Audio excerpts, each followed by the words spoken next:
Hi, Harry here with the rant for Friday, December 12th. A lot going on as we approach the Santa Claus rally season and everything else in stocks. And I think you probably know my leading indicator by now, Bitcoin. Bitcoin has been the best I found back in 2021 when stocks looked like they were peaking, and that could have been a long-term high, and that would have been much closer to what the 45-year innovation technology cycle would have suggested. Bitcoin peaked ahead of stocks back then by about 3 weeks. The lag between the two gets as high as 2 to 3 months, but it is a great leading indicator for the stocks, the economy, everything. Now, what is Bitcoin telling us here? It's been down 35% at worst when it peaked, since it peaked on October 6th, okay? And thus far, stocks look like they'd peaked October 29th, about 3 weeks later, which is typical, okay? But now, with Bitcoin down still down 27% and down 35% at worst, the S&P 500 just made, and the Dow just made slight new highs yesterday and could go a little more.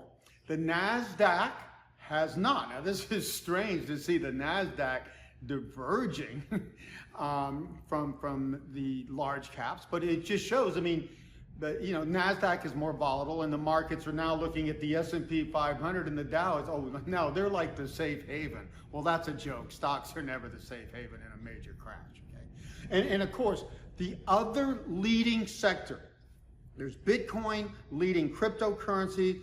That is transforming financial services, and we've only seen the beginning of it. This is going to continue for a couple of decades. Well, the other latecomer and big leading industry is, of course, AI. Now, remember, we go back to the first tech bubble burst, okay? Bubble and burst. It was the internet stocks first, and then in the late stage, the dot-com stocks like Amazon that were leading that bubble. So now it's crypto and AI, okay? So if you look at Nvidia, the clear leader in the crypto sector, it's down 17% thus far, okay? So even though stocks are barely making new highs at best and definitely looking like a top here, these two leading sectors are saying it's over, folks, particularly Bitcoin, 35%. And again, I have never, with this 4-year cycle, I have never seen it peak past the end of the year on the top year cycle, every 4 years, okay? Never past the end of December, okay? So with Bitcoin still around 92,000 recently, there's no chance it's gonna rush up and make a new high above 126, 300-ish by the end of this month, okay? And I originally had projections for Bitcoin in a channel that if it went to the end of the year, the end of December, it could reach as high as 130,000. Well, it did follow that channel. It just peaked a bit earlier at 126,000, I think 257, something like that, okay? So Bitcoin is staying with this 4-year cycle. I keep saying, how can this 4-year cycle keep working when it's so obvious? And by the way, I think I've mentioned this before, the best and latest book on this is by my friend Michael Turpin down here in Puerto Rico called Bitcoin Supercycle, okay? So if you're interested in getting more into this 4-year cycle, which of course is a big premise of his book, and learning more about crypto, this is the best book I can recommend now, okay? Now, in the last 4-year cycle in Bitcoin, even when stocks, were not peaking yet, Bitcoin went down 77%, which has been what it's done in each 4-year cycle. That's been about the typical downturn, 77%, and at the same time, the Nasdaq was down 37% and the S&P down 28%. So if Bitcoin has peaked, which it has done right in line with the cycle, and it's going to crash big time into late 2026, which I would see all signs of thus far and no reason not, there's no way stocks are going to hold up, okay? Because Bitcoin and AI are the leading sectors, and you can't have the generals collapsing and the troops not follow, okay? So this is looking like a top here in late 2025, both for stocks and for Bitcoin. I'm going to be eagerly watching how stocks and Bitcoin do coming into early January, okay? First week of January, if that is up, that bodes for an up year. And if the whole month of January is also up, that further bodes. So I'm looking for divergences there, okay? It'd be another confirmation that we've really seen not just a top, but a major top here in late 2025, okay? If we cannot be up the first week of January or up for the month of January or both, and both would be great. So that's the thing I'm looking for ahead. Now, so the real story here then is that Bitcoin down so much, and again, not a better leading indicator I've found. Stocks are being hesitant to follow, okay? Well, why is the Nasdaq just 2% off its highs, you know, and the S&P keep eking out slight little highs? You know, stocks are holding up here, but the point is, if this relationship holds, and again, I see no reason not, stocks have a lot of catching up to do fast here. So stocks should be the big surprise here as we go from late 2025 into January, the new year, which is again is always a critical leading indicator for the markets anyway. So this is the time to be on your toes. I've been advising people just be out of stocks and all risk assets and sell real estate that you can, okay?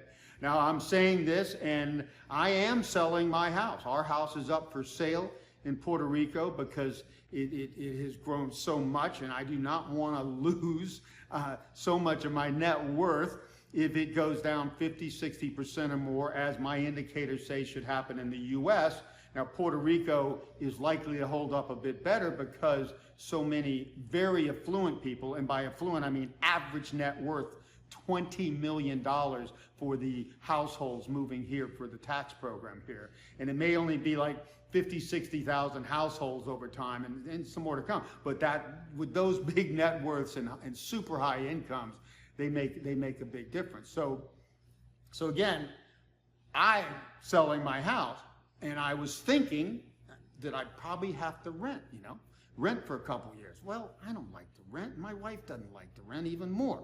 Well, we found a bargain house just like this one. The house I'm sitting in right now that is for sale, I was hesitant to buy back then because I was seeing a major downturn coming, which got extended by all this stimulus, okay? But this house was this house I calculated at the time I bought it should have been priced 50% higher. So I said, hey, that covers my downside pretty much. Well, I just found a house. Guess where? In Beverly Hills, not California, Beverly Hills, Puerto Rico. I doubt many people have ever heard of that. I have several couples that we're close to, okay, from the States here, okay? Well, two of the people we know are in this little 80-house compound in Beverly Hills, okay? And we found another bargain. So I'm going to buy a house right at the top of the market because I'm calculating, even in worst case, this house, I probably break even, and that's all I need to buy a house instead of rent, okay? So I'm not advising that for most people, obviously. Real estate needs to be considered seriously here, folks, because that real estate last time took 6 years to bottom. It topped in early 2006, ahead of stocks that time, and bottomed way after, okay, around mid-2012, okay? 6 years of downturn, okay? So you have to really love your house to stay in it. So consider that. And again, for people that have a main house and a vacation house, and maybe you're even considering retiring to the vacation house or whatever, if you're going to keep one, okay, sell the one with the most equity, which is likely to be your long-term house, okay? Sell the one with the most equity. A lot of people come to me and say, oh yeah, Harry, yeah, I got 2 houses. I want to sell one, you know? And they want to sell the one with the big mortgage. They want to get rid of the mortgage. I'm like, no, the mortgage means the bank owns most of it. they're likely to have to renegotiate down that mortgage if things get as bad as I'm predicting it could be. So sell houses with the highest equity to create the highest cash and cash flow to take advantage of the sale of a lifetime that should follow the crash of a lifetime, which again, folks, it looks like it's already started. I will keep you updated, of course, in January, early January and January are going to be key indicators that increase the likelihood that we're going to see this first crash. And recall, first crashes average 42% in just 2.86 months, okay? And so it's going to come fast if it comes.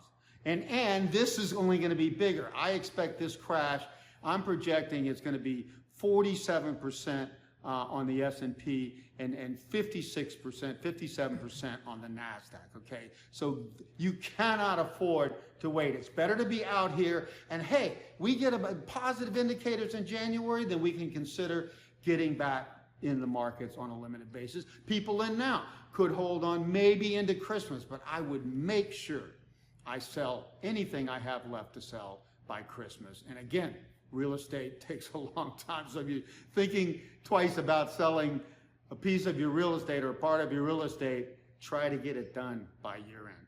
I'll keep you updated.